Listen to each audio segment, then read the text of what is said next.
What game was Miguel strongest in? Apparently this game, but I don't think much of him. But apparently it's this game. I think results-wise, Tekken 6, Miguel had the best like tournament results in Tekken 6. But actually no, maybe Tag 2 Miguel was the best one. I don't know. I actually don't know. But like results-wise, when it comes to people playing in tournaments, Tekken 6 for sure. You saw a lot of Miguel placing. Miguel was like placed well a lot. Lay was mad cheap in T5. Which one? 5.0? In 5.0 he was trash. You talking about DR Lay?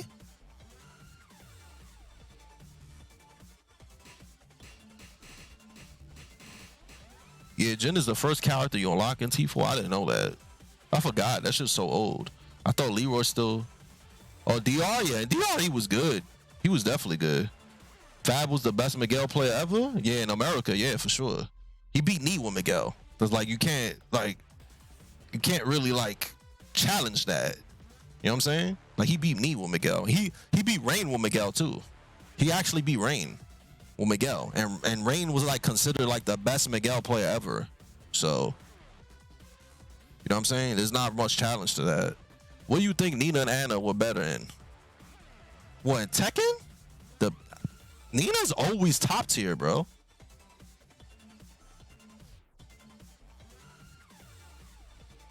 Nina was always top tier, bro. She was top tier in Tekken 4. She was top tier in 5.0. She was high tier in Tekken 6. She was high tier in Tag 2. This is the first game that Nina isn't top tier in. Even though she's still really good in this game, but Nina's always top tier, dude. She's literally mad good in almost every game she's in. She's just a really good character. Anna the mixed queen, but the only game Anna is really good in was Tekken 5 Dark Resurrection. That's literally the only game that she's OD in is Tekken 5 DR. Everything else is like whatever. But that's literally the only game she's really good in. Everything else she's like whatever, like mid or whatever. Tekken 5 was the cheapest version of Nina? That's debatable, because Tekken 4 Nina was busted too.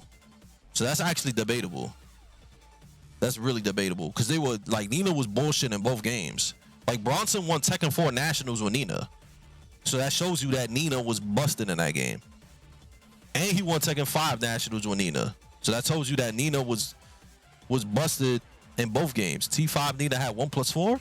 Well, I'm gonna be real with you. In Tekken 4, that move is better.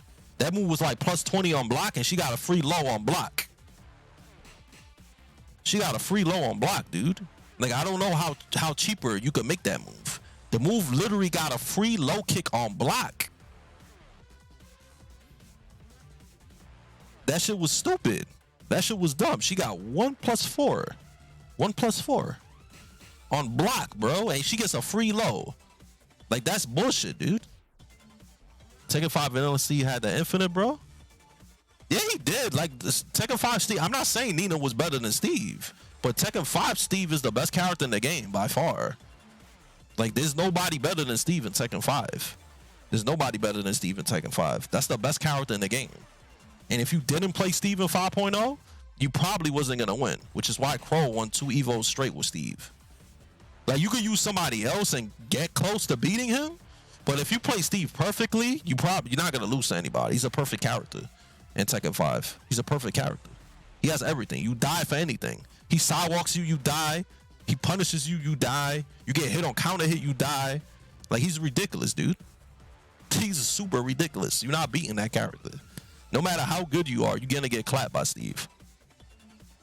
So Steve was a mistake from the developers. Well, T4 Jin was also. So, and fucking Ogres and Jin in Tekken Tag 1. So developers make mistakes all the time. It's a fighting game, man. It's really hard to fully balance a fighting game. Fighting games have a lot of crazy shit in them. So it makes it really hard to balance these shits. You know what I'm saying? What up, Lord Iceman? What's good? Yeah, but fighting games is hard to balance, man. So it's like, that's my issue with like, well, fighting games when they come out with so many patches, because it actually, like, people think that shit helps the game. It does and it doesn't, right?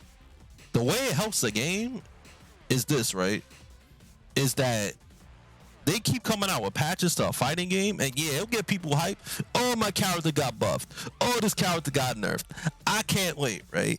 All that does, to be real with you, is two things, right? It makes you play a game longer that should have died a long time ago.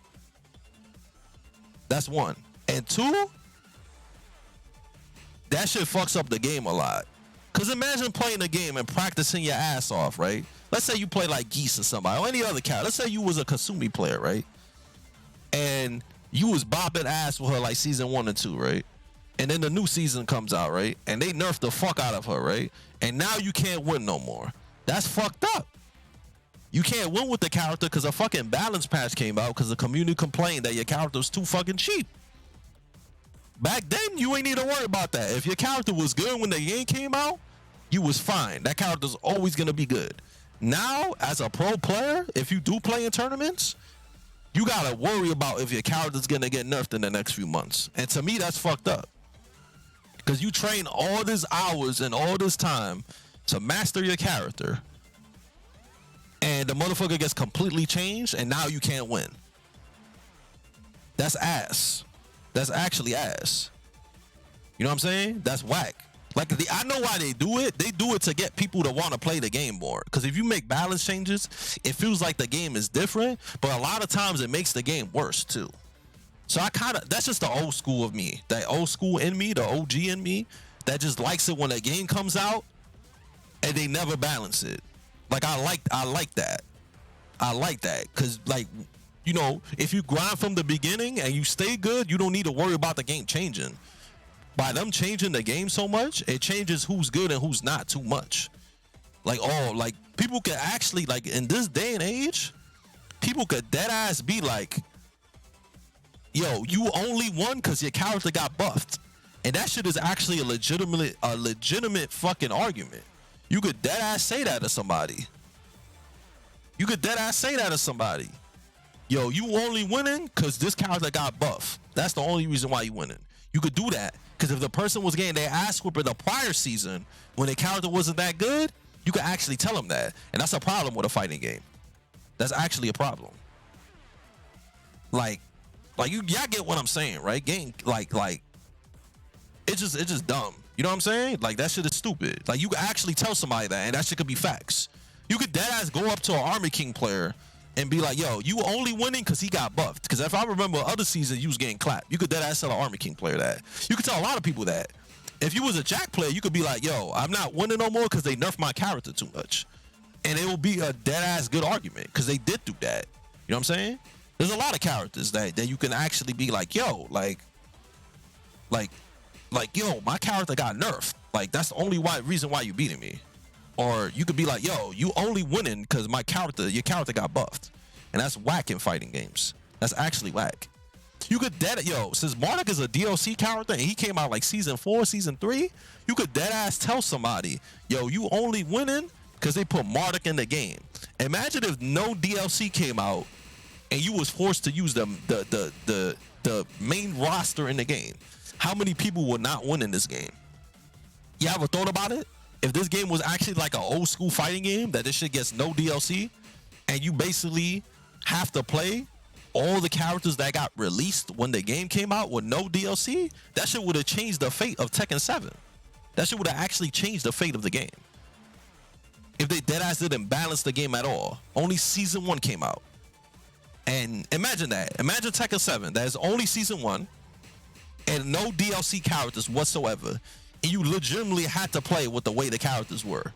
How would that change the fate of Tekken? You know what's crazy? Like, if that shit were to happen, Tekken 8 would have came out by now. Because people would have got mad of about Tekken 7 and be like, damn, I'm getting bodied by Kasumi and Dragunov all day. And Jack. That's not really true, Iceman, because like other games before Tekken 7, you know what I'm saying? Games before Tekken 7, like the fan base was still good and no DLC or nothing came out. You know what I'm saying? Like people were still playing these shits in tournament. No DLC came out. No patches, no nothing. You go to final round, that shit's still gonna get mad people in there. You go to Evo, still gonna be mad people in there. That shit had no DLC, man. If somebody's playing a game just because a DLC character came out, or just because DLC came out, or just because a character came out, they corny, and they probably not gonna play the game for more than 2 weeks. I don't think there's anybody legitimately that was like, yo, Noctis is in this game? Oh shit, I gotta be a Tekken player now. That's my favorite Final Fantasy character. If they did, they only played this shit for like a week, got clapped by somebody, and stopped playing. You know what I'm saying? Because let's be real, man. The only people still playing this game is people that were gonna play this game regardless. You know what I'm saying? What's good, Zil Kim? You know what I'm saying? Like, I understand why they come up with patches, and I understand why they come with DLC, right? They want people to play the game longer. That's what they want. They want to make the game, spend a lot of money making the game, and then come out with DLC and patches to keep people playing the game so they don't have to spend money to make a new game so fast. So they could just keep making money and money and money off the same game over and over again, which is mad fucking smart. Because so when they make the next game, they could just easily make it because they have the budget of making the game because they made so much money off of milking the game that we playing now. But also the issue with that is, though, is that let's be real, as a community, we tired of this game. If somebody says they not tired of this shit, they actually lying to you. They actually lying. Everybody's tired of this shit, bro. Everybody's tired of this shit. I'm so fucking tired, I grew a fucking beard, bro. I never grow beards. And I'm so fucking tired of Tekken 7 that I fucking grew a beard. Dead ass, though. Yo, you go to other streamers' stream, I kid you not. They fucking look like they came out of The Walking Dead or Night of the Living Dead. These dudes got the zombie eyes like this. Yeah. And you know that's because they tired of Tekken. You could tell this motherfucker drink coffee and fucking Starbucks every single fucking day, son, because he's trying to stay awake playing this fucking game, bro. Like, this game is like, we tired of this shit, bro. This game is tiring, son.